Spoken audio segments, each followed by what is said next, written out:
Pergi ke pasar membeli gulonya dibeli ke abang. Apa kabar dulur galo-galo? Balik lagi di podcast Bahaso Palembang.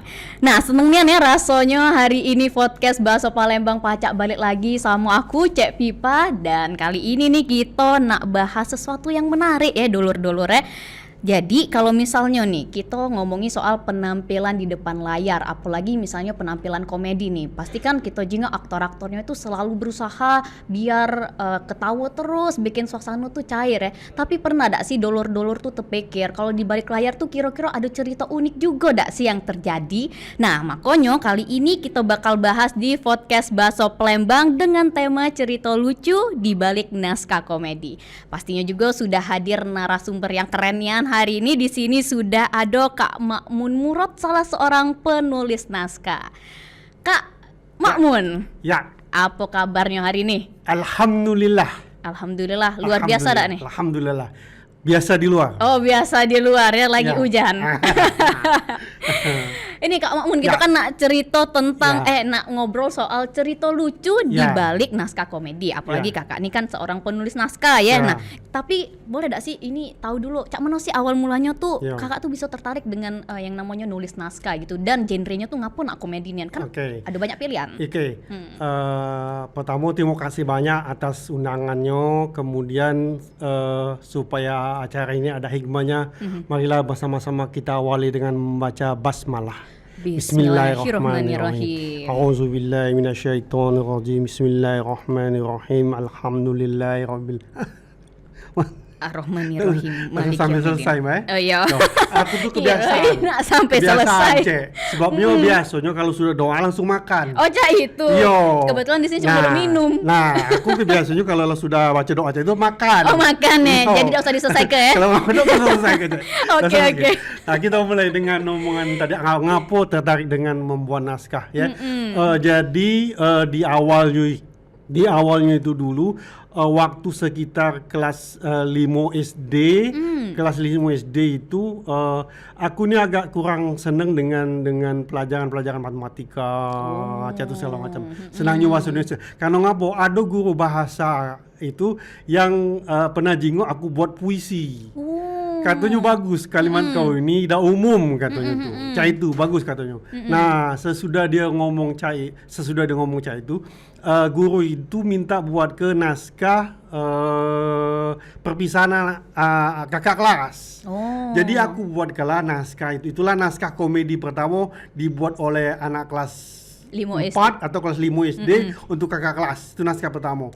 Tapi zaman dulu kan ndak ngerti gitu tuh apa yang namanya flashback dan segala macam. Jadi aku buat tuh yang buat guru tuh terkejut itu cerita itu dimulai dari dia tua. Ini dan ini gue nih balik ke muda lagi. Nah itu belum biasanya kan muda, tua dan sebagainya itu. Nah dia ngapo kau terpikir itu? Dah tahu ya aku biar bagus biar lemak, jangan dia langsung muda. Kan tua dulu uang tuh lu ngapo nih uang tua. Nah itu. Jadi uang berpikir kan ngapo itu. Nah itulah awalnya pertama sekali buat naskah. Tapi mungkin sangat sederhana sekali tanpa struktur pembuatan naskah yang baik dan benar. Karena tahun 90-an 90-an Mbak sudah ada. Ojong kami ada 99. Tahun 99 ya. Tahun 90-an itu pertama sekali malah naskah yang aku kirim ke TVRI itu bukan naskah komedi, tapi naskah drama. Ada dulu tuh program namanya drama remaja. Nah, itulah pertama sekalinya aku kirim naskah dan alhamdulillah naskah pertama dibuat oleh budak SMA diterima oleh TVRI. Zaman dulu tahun 90-an itu agak susah masukin naskah ke TVRI karena ngapa seleksinya ketat. TVRI itu kan dulu belum ada saingan sama sekali. Nah karena kata saingan jadi TVRI memilih dan memilah mana naskah yang layak tayang. Aku kirim ke TVRI dan ternyata diterima alhamdulillah dan tanpa revisi. Itu yang buat aku bangga. Dan itu pas SMA? Itu buat naskah pertama sekali. Minder kami. Tapi kalau seandainya ada ngomong bahwa pembuat naskah itu bakat, mungkin agak kita pertanyaan ke juga ya. Karena kalau aku selidiki waktu aku dari mulai mak aku, bapak aku sampai ke kakek aku, dak kate sama sekali yang punya bakat itu kate. Iya. Yang punya bakat buat komedi dak kate. Nenek aku ternyata berkebun. Kakek juga cak itu, emak juga cak itu, bapak aku pedagang. Jadi sama sekali dak kate. Tapi yang paling aku mengejutkan itu mungkin mbak dak percaya. Ya. Dak percaya. Nah, waktu ku urut ke segala macamnya mbak dak percaya. Ternyata mbak kenal sama Nicholas Saputra. Kenal? Kenal? Pernah namanya tahu kan? Tahu. Nah, itu dak kate hubungannya, Mbak. Ai. Kiro ya Waktu ada ku ini. urut, Lah, ternyata nunggu. dak kate hubungan. Oh, dak kate. Aku lah berharap ada hubungan sama Nicholas cek itu nah. Rupanya dak Ternyata dak kate. Kami lah nunggu juga ini. Iya. Nah, sesudah di urusan salon, jadi aku, tapi kalau kita galak belajar, ternyata bisa. Kalau wong lain pacak, ngapo aku dak pacak. Itu prinsip yang sering aku pegang. Kalau wong lain pacak, ngapo kita dak pacak. Dan itu bergantung betul dengan circle kita. Lingkungan Dengan gitu. siapa kita berkawan. Ya, berkawan sama wong jualan minyak wangi, kita bau minyak wangi. Berkawan sama wong jualan Bensin, bau bensin. gitu. Nah. Itulah. Nah, pertama sekali ngapo aku buat naskah, dan kalau misalnya aku ceritain lagi panjang, Mbak. Panjang nih aneh. Sama dengan nama Mbak Pipa. Oh iya, hanya panjang tapi jadi panjang. Bukan, Pipa mengalir sampai Oh, jauh. iya benar juga. Iya. Jadi itu awal sekali ngapo seandainya aku terlibat membuat naskah. Dan jangan dipikiri bahwa itu dapatnya langsung mudah, tidak. Karena kami berasal dari keluarga yang kurang mampu, jadi dulu itu aku sempat jualan yang namanya novel di kereta api. Penulisnya dari kakak apa bukan? Ida. Oh, Ida. Ada novel, jualan novel. Dulu di Jembatan Ampera itu, di bawah Jembatan Ampera itu namanya proyek, Mbak. Iya, Dulu tahu. namanya. Nah, di bawah Jembatan Ampera itu banyak yang jualan novel, buku dan segala macam. Nah, aku sering ke situ. Ngapain? Ku beli. Oh, dibeli. Kemudian aku jual. Nah, aku ini sering baca-bacain itu. Novel Freddy S, novel kenal Freddy S? Pernah tak dengar? Enggak. Tak pernah dengar kan? Freddy Mirawe. Kalau zaman-zaman dulu mungkin mereka sama dengan kayak Terelie sekarang. Oh iya, ini. Terelie kalau zaman Atau sekarang. Asma Nadia dan sekarang segala macam. Nah, itu ngomong segala macam. Sambil jualan aku bacain. Aku seneng baca yang cek itu. Dan zaman dulu tuh ada juga wong nyiwa ke tahun 90-an itu wong nyiwa ke komik. Iya, banyak kan. Harganya 300 perak atau 100 perak. Jadi kita sewa. Nah, aku baca juga itu. Baca komik juga? Dan baca komik juga dari mulai cerita si buta dari gua hantu. Kemudian cerita tentang Gundala Putra Petir. Iya. Nah, imajinasi ini keluar dan segala macam. Nah, kapan kita dari situlah awalnya aku mulai tertarik buat naskah, walaupun tak ngerti sama sekali. Jadi malam-malam itu karena punya mesin ketik, pakai mesin ketik, dan itu ketak ketuk malam-malam. Wong bingung di itu tuh. Karena rumah kita itu kan rumah di kampung itu kan dekat-dekat. Iya, sebelah-sebelahan. Ketak ketuk ada yang ngetok. Bu, lagi ngapo itu ya? Ida, Pak, aku udah ngapo Ida aja aku. Ngapo? Bangunlah ibu, apa salah ngapo? Kau lagi ngapo karena dia tak ngerti kan. Ida aja aku belajar ngetik karena memang aku tak ngerti.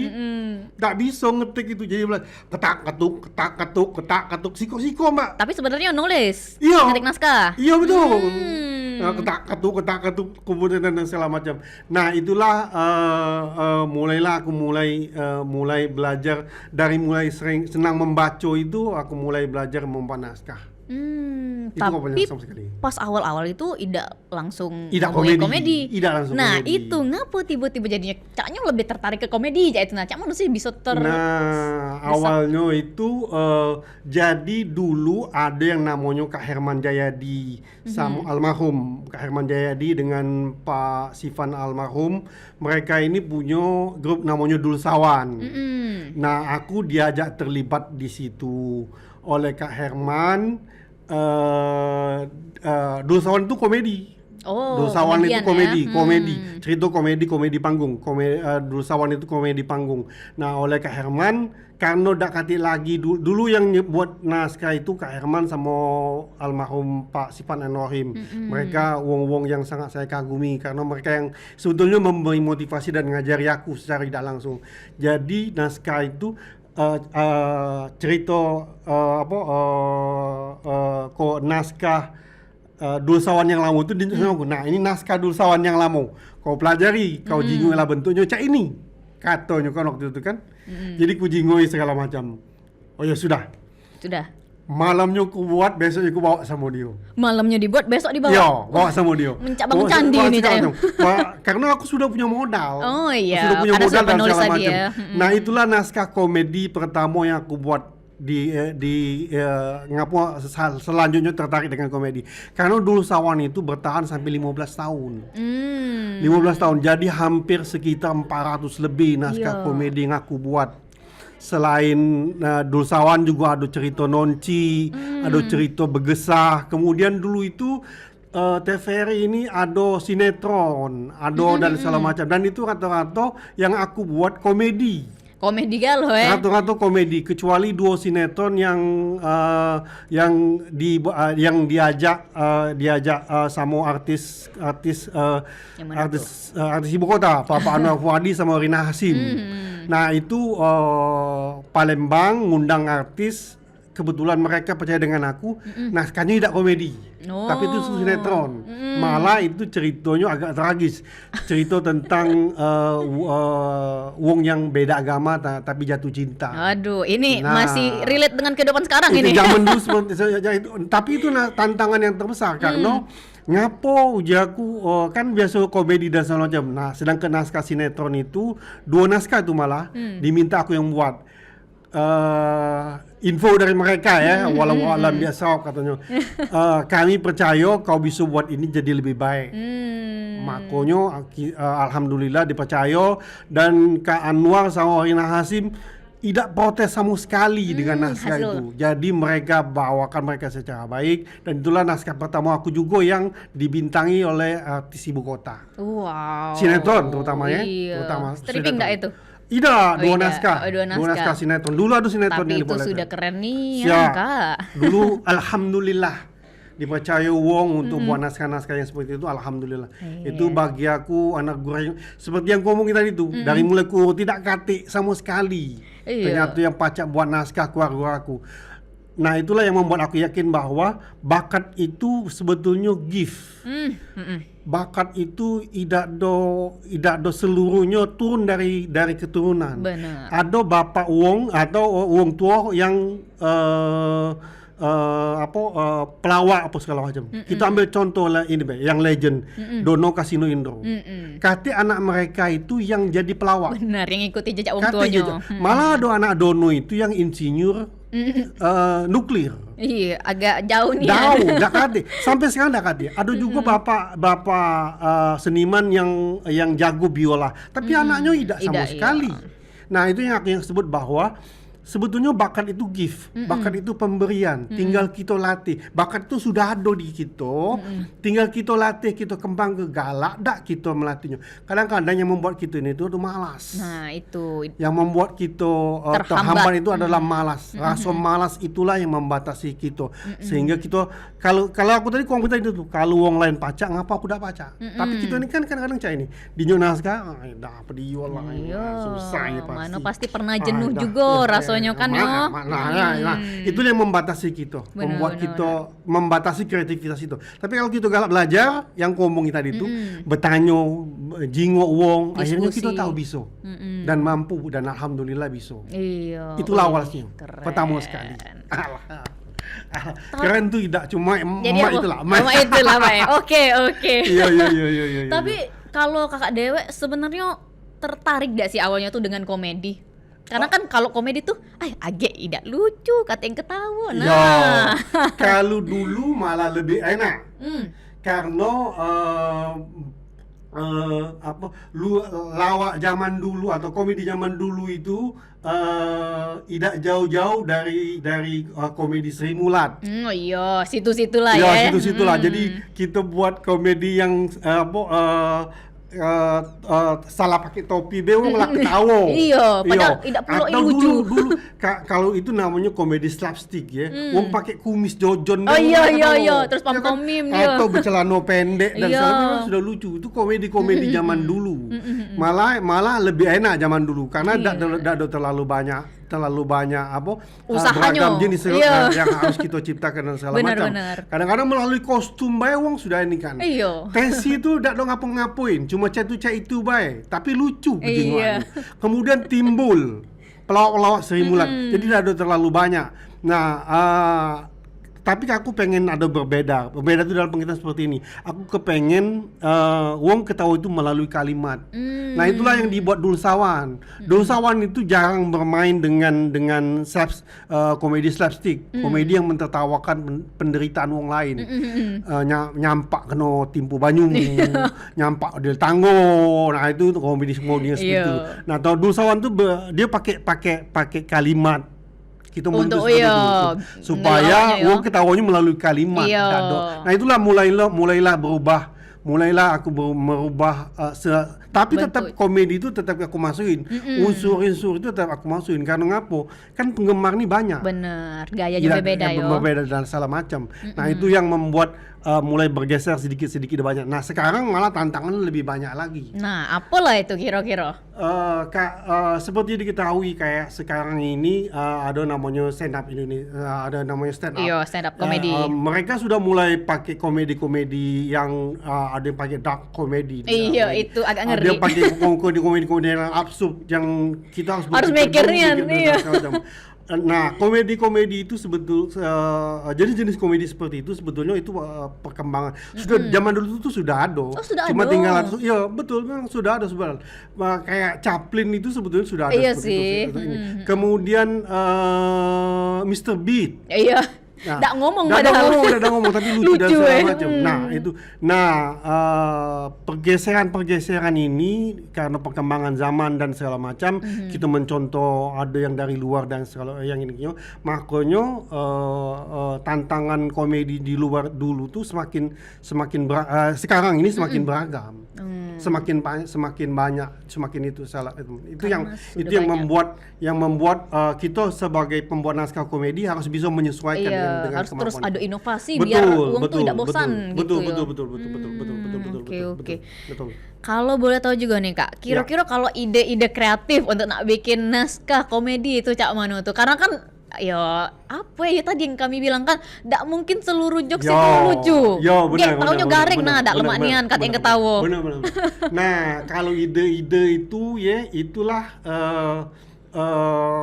salah satu yang agak unik yang kalau menurut aku secara pribadi aku lihat Mbak misalnya melihat nyinggung Mbak Pipa nih kalau seandainya aku buat caknya bagus cewek ini, aku buat cak ini, nah aku sering seperti itu, sering sekali jadi ada karakter yang aku temuin. Nah, kalau seandainya kita lagi ngobrol dan segala macam atau ada peristiwa tertentu dan segala macam, kayak dulu tuh ada ide cerita yang berasal dari salah satu pemilihan presenter terbaik atau segala macam. Nah, tapi ini skewit. Nah, dari situ aku bisa muncul ini, aku bisa keluarin. Oh, kalau aku buat di cerita, aku buat ini. Ini pasti jadi cerita yang bagus. Iya. Di samping kita bisa meluruskan bahwa kita ada hal yang salah itu ya. Anggaplah kita nyinggung sedikit, tapi melalui komedi ini enak. Wong tersinggung tapi dia tetap senyum. Iya, jadi tidak merasa sakitan itu. Tidak ada kita kata-kata kau aku tahu kau kau main-main yang tidak benar kau dan tapi tidak ada kita melalui komedi kita bisa mentertawakan diri kita sendiri. Kemudian dia bisa mikir Iya bener nih. Iya. Caknya nyenggung aku. Iya, tapi ya sudahlah. Sudahlah kalau Lucu jadi. juga gitu. Iya. Jadi tidak Nah, jadi. Jadi dia tidak merasa tertinggung. Nah, ide-ide tuh dapat dari situ. Aku banyak dapat dari misalnya lagi ngomong, kemudian dari pergaulan sehari-hari, kejadian dan segala macam. Banyaknya muncul-muncul di situ. Tapi ada uang yang mungkin katanya tuh dari tempat-tempat khusus. Ya, ada wong tertentu. Misal ada wong yang di kamar mandi bisa dapat ide. Iya. Hanya yang paling dapat ide di kamar mandi caknya dah. Nah, tapi aku tidak. Nah, ngapa? Tidak, aku tidak bisa. Tak pernah aku dapat ide di kamar mandi. Jadi harus Bagi ada aku, situasinya cak itu. Ada juga wong yang dapat ide tuh harus ke gunung. Iya, harus betapa cak itu. Kalau betapa tidak juga mungkin. Kalau dia sampai betapa cak ini dapat ide, itu dapat wangsit namanya, Pak. Ngapa udah dapat duit sih? Dapat wangsit kan, wangsit. dapat apa? Bukan dapat ide itu. Sesekali gitu digoda setan. Nah, itu laju ngeri dah. Ada juga orang yang dia harus healing kan, jenguk pemandangan dia baru dapat ide. Nah, tapi aku tidak. Aku lihat kejadian sehari-hari baik, ada jenguk orang yang lucu baik misalnya, itu bisa dapat ide. Aku dapatnya dari sehari-hari. Jadi harus lebih ada banyak yang dijenguknya, dari Tio. sehari-hari, dari kejadian sehari-hari. Karena aku pengen bicaranya realitas. Wong merasa idan ini relate dengan kehidupan Iyo, sehari-hari. benar. Ini ini ada dalam sehari-hari. Makanya kadang-kadang misalnya misal ada yang cerita sama ada kawan yang cerita, "Ayah aku malas dengan begawi." Ngapa kau malas begawi sekali? Ada usah begawi itu. Mamang aku tuh. Nah, itu dari situ dia ngomong itu, aku bisa dapat ide. Apa tuh Ya, kalau boleh tahu nah? Misalnya kayak ini. Banyak uang nyari gawe, susah nyari gawe. Kau malas begawe karena dia mamang kau. Cobalah kau begawe yang benar. Banyak orang pengen cari gawe, pengen cari segala macam. Tapi kau malah malas begawe. Nah, tapi aku udah buat itu. Aku buatnya aku sindir dia melalui komedi tadi. Yo. Nah, dari situ banyak, dari ngomong-ngomong, dari dia cerita-cerita, dari kawan dan segala macam. Aku bisa dapat ide kan, ide yang bisa aku munculkan buat cerita untuk dewe. Pokoknya dari yang apa yang terjengok kayak itu ya. Bagi aku secara pribadi, aku udah butuh tempat khusus. Kapan aku harus dapat ide dan segala macam. Nah, karena kebutuhan itulah, kebutuhan yang seperti itu. Dulu Mbak, aku pernah buat wow, apa tuh? Ini sangat sebetulnya sekolah musik. Nah, mungkin tak jauh kan? Ngapa tiba-tiba ini? Dulu aku pernah ada punya sekolah musik. Ya, ini sekolah musik yang pernah aku buat dari mulai musik klasik dan segala macam. Dan ini aku ajarkan di sekolah ini. Nah, itu saking senangnya aku dengan dunia seni. Akhirnya aku bisa membuat naskah komedi. Wih, keren ini. Ya. Memang berat dari awal tuh sudah mencintai seni gitu ya. Ya. Yang dari awalnya bikin puisi, tiba-tiba nulis naskah komedi, itu melok ke musik pula sekarang. Yang kemarin. Iya, betul. Okay. Karena aku galak belajar. Iya, yang paling dan intinya kemauan sekali. tadi ya. Betul. Terus nih Kak, ini kalau menurut Kakak nih, anak-anak zaman sekarang cak mana sih selera humornya menurut Kakak dewe? Nah, sekarang ini selera humor itu sudah tinggi-tinggi. Wahai. Generasi kita ini sekarang ini sudah mulai banyak bisa melihat seperti yang pernah ada yang tampil stand up comedy Mensrea punya Panji, bagaimana orang bisa tertawa. Bener. Bahwa politik itu juga bisa dibuat lelucon sebuah dan segala macam. Kemudian Pejabat juga bisa kita buat lucu dan segala macam. Jadi komedinya berkembang dengan sangat sekarang ini banyak sekali. Komedi sudah sangat berkembang. Ada dark comedy sekarang, ada slapstick comedy, ada kemudian absurd comedy, dan itu perkembangan komedi di Indonesia aku pikir sudah sangat maju sekali. Sangat berkembang sekali. Kalau kita tidak melihat perkembangan, kalau kita cuma nonton yang komedi yang biasa-biasa baik, mungkin kita tidak bisa meloi perkembangan Gen Z sekarang ini. Itulah komedi-komedi di Palembang, terutama Sumatera Selatan sudah sangat maju sekali. Sudah maju ya. Betul. Dan kadang kita jengoknya juga caknya agak lebih bebas ya, itu enggak sih Kak? sebetulnya kita masih bebas yang agak sopan. Di luar negeri, ya, itu presiden jadi bahan lelucon wong biasa-biasa baik. Iya, dijadi ini biasa-biasa iya. baik. Mereka itu tapi mereka sangat liberal. Nah, tapi kita dibatasi oleh hal-hal tertentu. Iya, Mudah-mudahan sampai tidak ada kebablasan lah, tidak ada sampai harus sejauh itu. Iya. Ada hal-hal tertentu yang tidak boleh dibuat komedi, yang menurut aku tidak boleh komedi. Iya. Pertama agama, kemudian suku, pokoknya yang sara itu kalau bisa jangan dibuat. Karena terutama sekali masalah agama. Karena ada salah satu di ayat yang Al-Quran itu, suatu saat nanti kau akan melihat bahwa ada orang-orang yang memperolok agama. Nah, janganlah. Jangan sampai kita memperolok agama. Kita sudah main komedi, memperolok agama pula. Lebih baik jangan, kita cari materi lain. Lebih baik tidak usah seperti itu. Iya, karena itu kan sangat ide ini ya, apa namanya itu? Betul. Ya kita harus menghormati karena Betul, kita nih di Indonesia. betul. Komedi bukan boleh, liberal. tapi tetap harus ada batasan. Bukan batasan, tapi kita harus tahu. Ada yang bisa kita buat komedi, ada yang tidak. Yang penting nih, termasuklah masalah agama dan sara. Kalau bisa hindari komedi-komedi yang seperti ini. Oke. Ini Kak, saya mau nanya juga nih. Ya. Kira-kira komedi itu harus selalu lucu dak sih? Apa bisa juga jadi tadi untuk kritik ya itu? Nah, bisa dak sih sebenarnya? Bisa. Komedi itu tidak harus lucu secara ini tidak harus seperti itu. Komedi itu bisa ditempatkan di mana baik. Dia bisa jadi bahan lelucon, dia bisa jadi bahan kritik, dia bisa jadi, kan malah sekarang lagi rame roasting pejabat-pejabat dan segala macam. Itu kan kita mentertawakan kebijakan dan kita harus uangnya jangan baperan. Iya, benar Kalau juga. kita baperan di roasting seperti itu, kita akan tersinggung. Iya. Sekarang anak-anak muda itu sangat jeli dan sangat kritis sekali dengan komedi. Mereka bisa membuat komedi itu bisa jadi bahan roasting untuk ke depan. Oke. Ini Kak, terakhir mungkin Ya.